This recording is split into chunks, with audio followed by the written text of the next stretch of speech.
어떤 마술사가 지우개 하나로 마술을 시작을 했답니다. 어떤 마술이었냐면 인쇄된 신문지에 글과 사진을 지우개로 지우니까 정말 말끔하게 막 지워지기 시작을 하는 겁니다. 사람들은 그 마술에 너무너무 신기해하면서 막 열광을 하면서 박수를 치면서 그 마술을 지켜봅니다. 그런데 이 지우개가 아무리 지워도 지워지지 않는 한 단어가 있었습니다. 카메라는 초점을 맞추고 그 단어를 클로즈업 합니다. 그 지우개가 지워도 지우지 못한 그 단어는 무슨 단어였을까요? 사랑이라는 단어였습니다. 이게 실제 이야기인지는 모르겠지만 이야기를 들으면서 모두가 바라는 것이 하나 있죠. 그게 무엇입니까? 지워지지 않는, 지울 수 없는, 아니 지우고 싶지 않은 한 단어가 있다면 그것은 바로 사랑이라는 단어이죠. 여러분, 사랑 없는 세상을 한번 생각을 해보세요. 세상에 온통 미움과 다툼과 시기와 질투와 경쟁과 복수와 싸움과 전쟁만 난무하다면 여러분, 정말 이 세상 살만 나겠습니까? 얼마나 삭막하고 살벌하고 고통스럽겠습니까?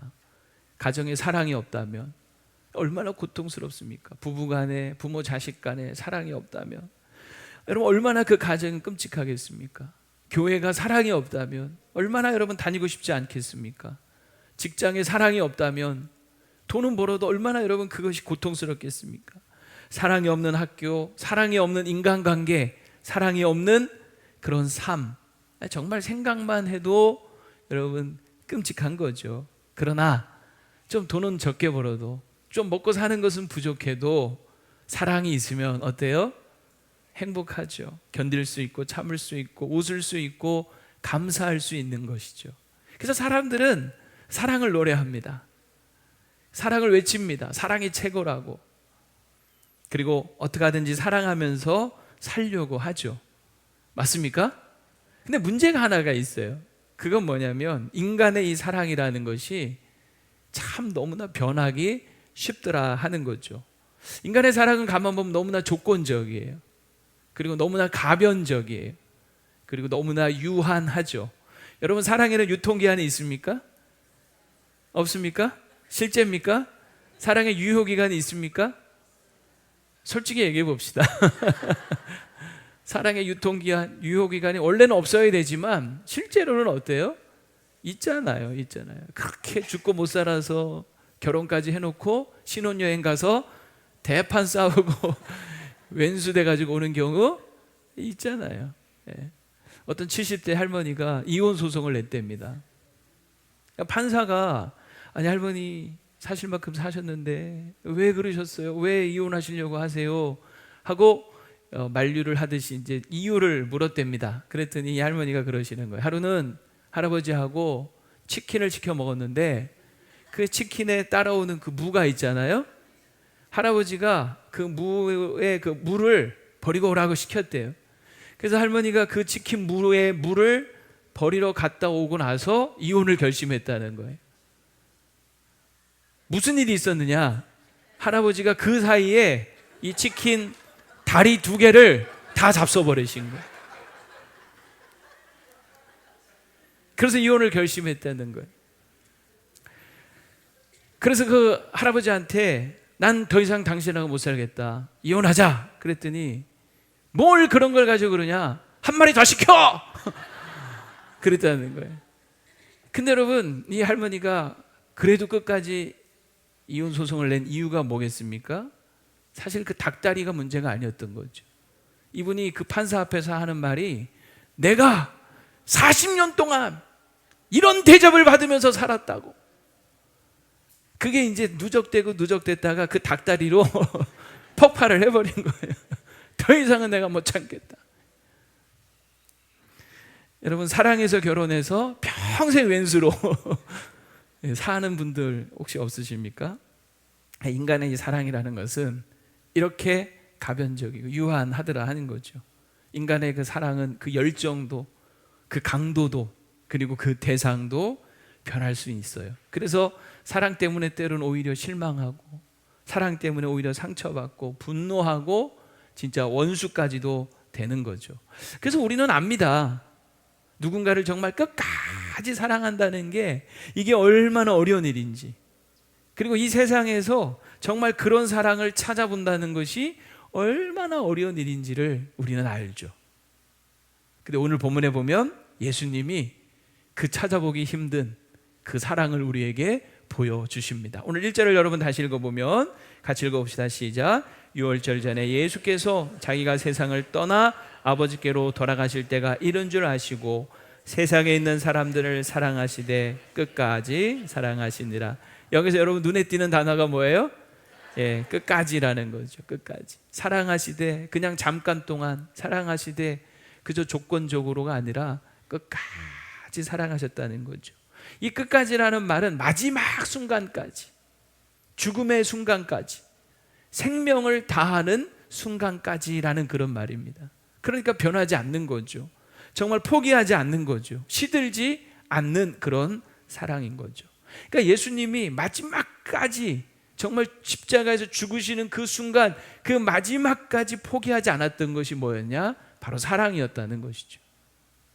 예수님은 마지막 순간까지 사랑이셨던 거예요. 그럼 도대체 누굴 그렇게 끝까지 사랑하셨느냐 하는 거예요. 누굴? 오늘 본문에 보니까 자기 사람들. 누구겠어요? 바로 예수님이 택하시고 부르신 제자들을 의미하는 거죠. 근데 여러분, 이 제자들 그 면면을 한번 따져보면 어떤 사람들이냐? 한마디로 얘기해서 정말 사랑할 만한 사람들이 아닌 사람들, 사랑할 만한 사람들이 아닌 사람들, 도저히 사랑할 수 없는, 사랑하기 힘든 사람들이라는 거예요. 한번 따져볼까요? 대표적으로 가룟 유다. 여기 가룟 유다도 있었죠. 가룟 유다가 누굽니까? 배신의 아이콘 아닙니까? 예수님을 돈을 받고 팔았던 그 배신자, 가룟 유다 아닙니까? 여러분, 이런 사람 사랑할 수 있겠어요? 정말 사랑하기 힘든 사람이죠. 그러면 수제자 베드로는 어떻습니까? 베드로는 예수님 앞에서 정말 목숨이라도 바칠 것처럼 호언장담했지만 그의 마음과는 달리 예수님이 체포되시고 대제사장 뜰에서 신문 받으실 때 한 계집종 앞에서 니도 그 사람과 함께 있지 않았느냐? 라고 했더니 어떻게 해요? 발뺌을 빼죠. 모른다라고 부인합니다. 계속 추궁하듯이 따지자 나중에는 저주하고 맹세까지 하잖아요. 그게 여러분 베드로 아니었습니까? 정말 사랑하기 힘든 그런 사람이죠. 그럼 다른 제자들은 어떨까요? 다른 제자들도 다를 바가 하나 없습니다. 이들 역시 예수님이 십자가를 지러 가실 때 요한 한 사람 빼고 전부 다 도망가고 숨어버렸죠. 그럼 요한은 좀 다른가? 여러분, 요한은 좀 다를까요? 요한도 다르지 않습니다. 여러분, 예수님이 십자가 지시기 전날 밤까지 제자들이 한 것이 있어요. 이 식사하는 자리에서 그들이 한 일이 뭐냐면 서로 누가 크냐, 이거 가지고 막 다투는 거예요. 예수님은 지금 십자가 길을 가시기 직전인데 제자들은 고작 한다는 소리가 누가 더 크냐, 누가 더 좋은 자리 차지해야 되냐, 이거 가지고 철딱서니 애들처럼 싸우고 있는 거예요. 그런데 이 발단이 누구로부터 시작됐어요? 이 싸움의 발단이 되었던 사람이 누구냐면 예수님 좌우편에 앉게 해달라고 엄마 찬스 써서 치맛바람 일으켰던 바로 이 요한, 그리고 그의 형제 야고보 아니었습니까?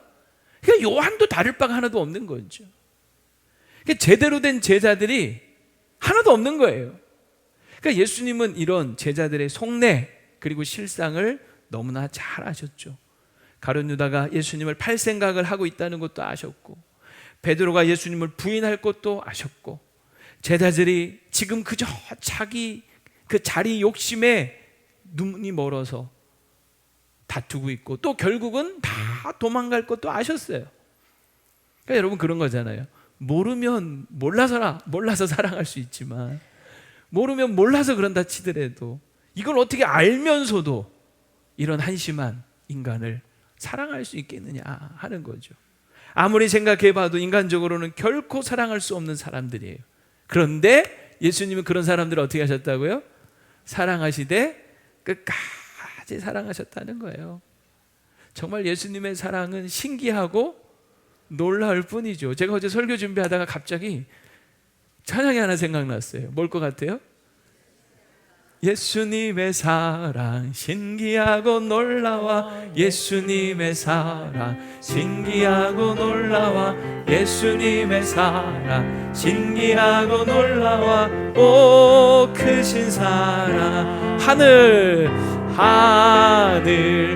그보다 높고 바다 그보다 깊고 우주 그보다 넓은 오 크신 사랑. 한 번 더 합시다. 우리 박수하면서 예수님의 사랑, 예수님의 사랑 신기하고 놀라워, 예수님의 사랑 신기하고 놀라워, 예수님의 사랑 신기하고 놀라워. 오 크신 사랑, 하늘 그보다 높고 하늘 그보다 높고 바다 그보다 깊고 우주 그보다 넓은 오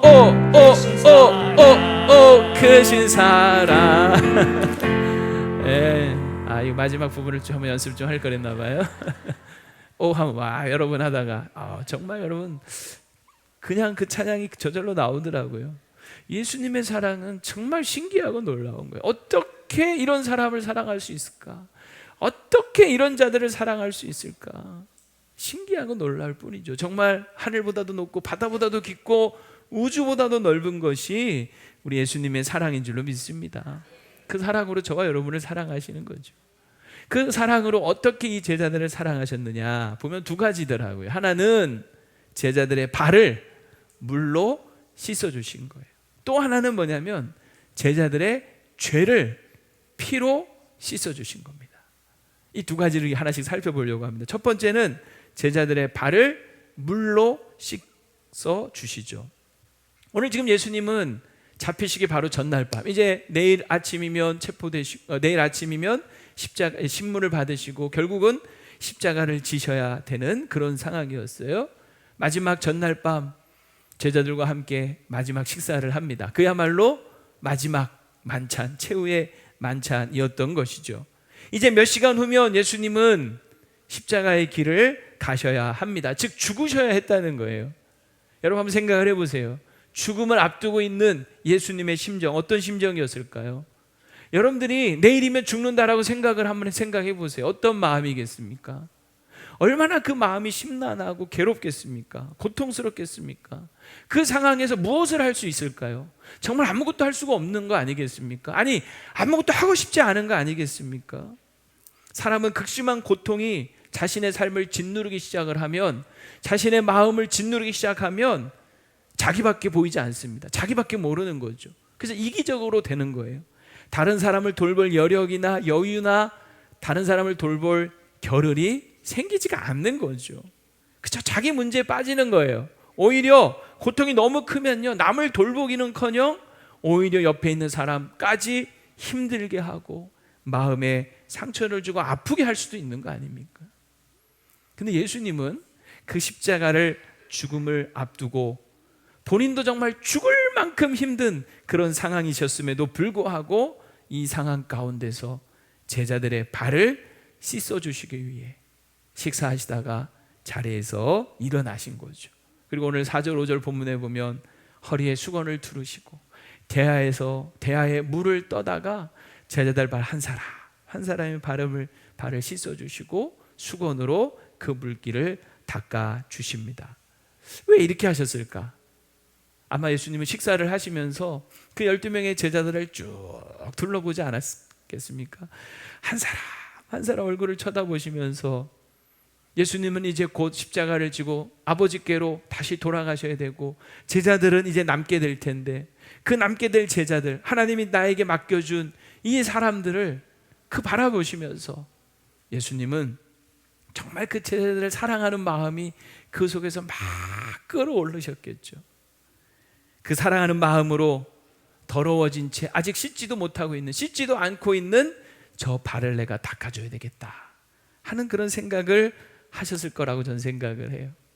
이때 제자들의 발을 만져주시면서 예수님은 어떤 마음이셨을까? 한번 여러분 맞춰보세요. 1번, 에이 더러운 발들, 야, 아주 그냥 떼국물이 쫄쫄 흘러내, 확 분질러 버릴까? 2번, 너 유다 이제 곧 나를 팔려고 떠나겠지? 너 베드로, 너도 나를 부인하겠지? 확 분질러 버릴까? 3번, 니들 지금 니들이 해야 할 일을 안 하니까 내가 하는 거잖아. 스승인 내가 지금 이 일을 해야 되겠어? 확 분질러 버릴까? 4번, 이 발이 그동안 나를 믿고 어디든지 나를 따라와 준 발이지, 그동안 고마웠어, 고생 많았다. 5번, 이 발이 앞으로 나와 복음을 위해 어디든지 갈 발이지, 내가 믿고 기대한다. 자, 몇 번? 1번 확 분열버리가 1번, 2번, 3번은 아니겠죠? 4번하고 5번이라고 저는 생각을 합니다. 예수님께서 그 제자들의 발을 한 사람 한 사람 닦아주시면서 나를 믿고 따라와 준 고마운 발, 내가 어디를 가든지 나와 함께 해준 고마운 발, 고생 많았어 하면서 닦아주시는 거죠. 그리고 또 지금은 이렇게 어리석고 한심해 보일지 몰라도 예수님 믿으신 거죠. 지금은 너희가 몰라도 이제 후로는 알리라. 7절에 보면 그 말씀을, 이후로는 알리라. 너희들이 언젠가 내가 왜 이렇게 해야 하는지도 알 것이고, 내가 왜 십자가를 져야 되는지도 알 것이고, 그래서 언젠가 너희들이 성령으로 충만함을 받아서 땅끝까지 이르러 나와 복음을 위하여 어디든지 갈 거야. 나는 믿어. 그러면서 그 발, 그 온 세상을 누빌 그 발을 기대하며 주님은 그 발을 닦아주시지 않았겠습니까?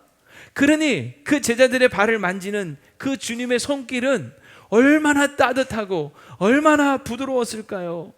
그러니 그 주님의 손길을 느낀 이 제자들은 아마 평생 잊지 못할 감동을 그때 확 받지 않았겠어요? 주님이 내 발을 닦아주시는 것만도 황송한데, 있을 수 없는 일인데, 원래는 종들이나 하는 일인데 주님이, 스승이 내 발을 닦아주시다니, 그것도 감동인데, 주님이 그 닦아주시면서 조금만 힘을 콱 주면 부러지지 않겠어요? 그게 아니라 부드럽게 닦아주는 그 손길을 느끼며 제자들은 평생 잊지 못할 감동을 느끼는 거죠. 여러분, 그런 것 같아요. 감동적인 사랑은 어떤 사랑입니까? 상대방이 사랑해 줄만 하니까 사랑하는 거, 그거보다는 도저히 사랑하기 힘든 사람인데 사랑해 줄 때, 그때 감동이 있는 거죠. 또 내가 정말 사랑할 만한 힘이 있어서, 여력이 있어서 하는 사랑이 아니라, 나는 정말 지금 도저히 죽을 만큼 힘든 상황인데도 그래도 그 사랑을 베풀 때, 여러분, 그런 사랑에 감동을 주는 거죠. 예수님의 사랑은 바로 그런 사랑이었던 거예요. 그 사랑이 저와 여러분을 사랑하는 사랑인 줄로 믿으시기 바랍니다. 두 번째, 예수님은 제자들의 죄를 피로 씻어 주십니다. 베드로는 예수님이 이제 자기 발을 씻기겠다고 하니까 어떻게 주님이 나의 발을 씻기십니까? 하면서 처음에 만류하죠. 그러니까 이 베드로는 아마 일말의 양심은 있었던 것 같아요. 양심이 걸렸던 거죠. 자기들이 할 일을 예수님이 하니까, 근데 자기는 하고 싶지는 않고, 그래서 그냥 쳐다만 보고 있다가 예수님이 자기 발을 닦으려고 하니까 차마 자기 발은 닦게 하실 수가 없었던 거죠. 가책을 느꼈겠죠. 그러면서 제 발은 안 됩니다 라고 한 거예요. 그러니까 이 베드로는 지금 이 예수님의 행위를 오직 그냥 발을 씻어 주시는 걸로만 생각하고 있는 거죠. 뭐 당연히 그러지 않겠어요? 누구라도 그렇게 생각을 하죠. 그러나 사실 예수님은 발을 씻어주는 이 일을 통해서 진짜 알려주고 싶으셨던 것이 있었어요. 그게 뭐냐? 죄를 씻어야 된다라고 하는 것이었어요. 왜냐하면요, 한번 생각해 보세요. 발은 안 씻어도 문제가 됩니까? 안 됩니까? 하루 발 안 씻는다고 문제가 되나요? 별 큰 문제 되지 않아요, 솔직히 얘기해서. 근데요, 죄는 안 씻으면 어떻게 되죠? 반드시 문제가 생깁니다. 죄는 씻지 않으면 끔찍한 고통과 저주와 멸망과 심판과 지옥을 가져옵니다. 그래서 죄는요, 반드시 씻어야 되는 거예요. 문제는 우리 스스로 그 죄를 씻을 수가 없다라고 하는 거죠. 우리가 아무리 죄를 씻기 위해서 선을 많이 행하고 구제를 많이 하고 뭐 산에 올라가서 돌을 닦고 뭐 몇 년씩 면벽 수양을 한다 하더라도 우리 안에 있는 이 죄를 스스로는 절대로 깨끗게 씻을 수 없다는 거예요. 지금 예수님이 제자들의 발을 물로 씻어주고 있지만 죄는 물로 씻을 수 있어요, 없어요? 없는 거죠. 예. 그러면 죄는 뭘로만 씻을 수 있어요? 피인데 그것도 아무 죄 없는 깨끗한 피로만 씻을 수가 있는 거예요. 왜냐하면 죄의 값은, 죄의 삭은 사망이기 때문입니다. 그래서 죄의 값은, 죄의 대가는, 죄의 처벌은 사망인데 그 죄값을 치러야 내가 사는데 그 죄값을 치르려면 누군가, 그것도 죄 없는 자가 나를 대신해서 피 흘려 죽어야만 했던 거죠. 그 피가 내 죄를 씻는 거예요. 근데 여러분, 이제 누가 나를 대신해서 피 흘려 죽겠느냐 하는 거예요. 누가? 이 세상에 누가 나를 대신해 피 흘려 죽겠습니까? 그리고 피 흘려 죽는다 한들, 나를 대신해 죽는다 한들 누가 죄가 없겠습니까? 아무도 없는 거죠. 딱 한 분, 그분이 바로 누굽니까? 예수 그리스도신 거예요. 그 죄 없으신 예수님이 바로 나를 대신하여 내 죄를 대신 지고 죄값을 치르시기 위하여 십자가에 피 흘려 죽으신 겁니다. 그 피가 우리의 죄를 깨끗게 씻어 주시는 거죠. 자, 그런데 문제는 베드로는 예수님의 이런 의도를 모르고 계속해서 강력히 부인하는 거예요. 거부하는 거예요. 8절에 보면 내 발을 절대로 씻지 못하십니다. 그러니까 이 상황을 모르는 거죠. 그저 발만 닦아주는 걸로 생각한 거예요. 그러자 예수님도 강력하게 이렇게 얘기하세요. 뭐라고 말씀하시느냐? 내가 너를 씻어주지 아니하면 네가 나와 상관이 없느니라. 저는 이 말씀을 준비하면서 이 부분이 어제 가장 많이 가슴에 와닿더라고요. 여러분, 이 지점에서 분명히 우리가 알아야 될 것이 있습니다. 예수님이 아무리 정말 좋으신 분이고 사랑이 많으신 분이고, 그래서 정말 그 예수님이 모든 인류의 죄를 대신 지고 십자가에 죽으신 것이 사실이라 할지라도 나와 상관없는 분이 되면 아무 의미가 없는 거죠. 나와 상관이 있어야 되는 거 아닙니까?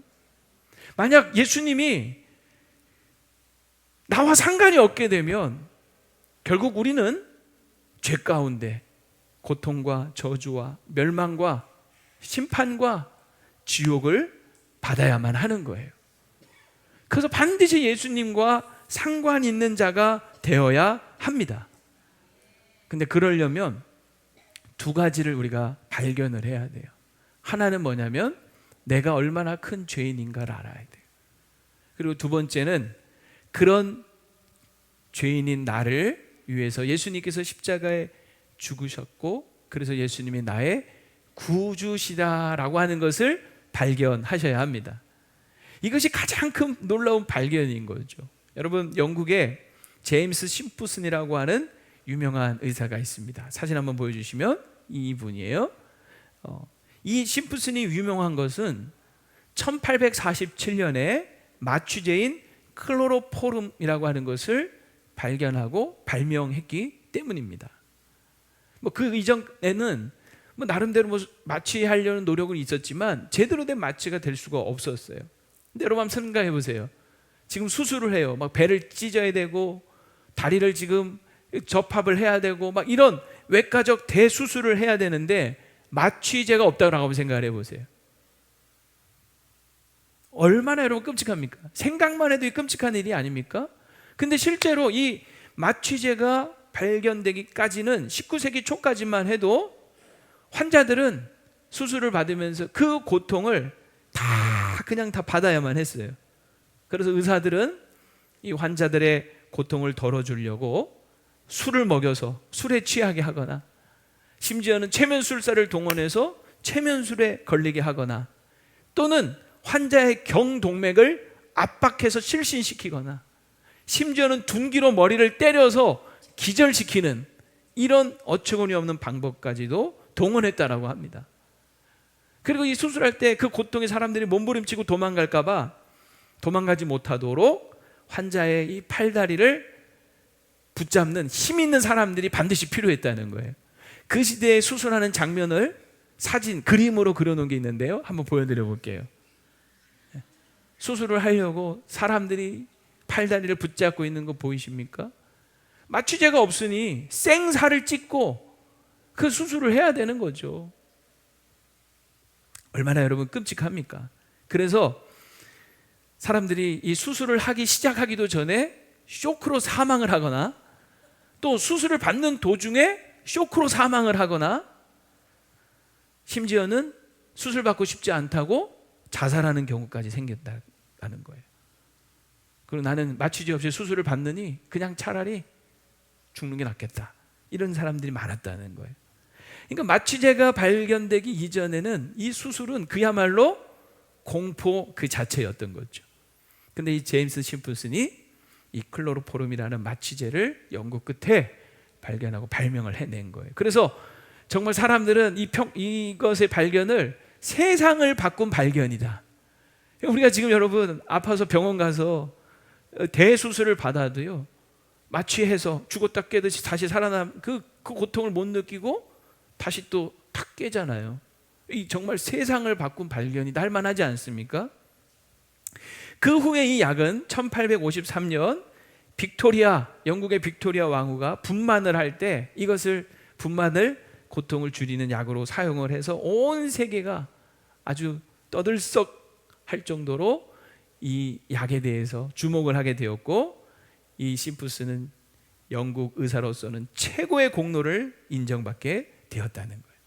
그런 그에게 어느 날 한 기자가 이런 질문을 던집니다. 선생님, 지금까지 선생님이 발견하신 발견 중에 가장 큰 발견은 무엇입니까? 뭐라고 대답했을 것 같아요? 당연히 이 마취제의 발견이라고 대답할 것 같잖아요. 그런데 그는 이렇게 대답을 합니다. 나의 가장 큰 발견은 내가 큰 죄인이라는 사실과 예수님이 나를 구해주신 큰 구세주라는 것을 발견한 것입니다.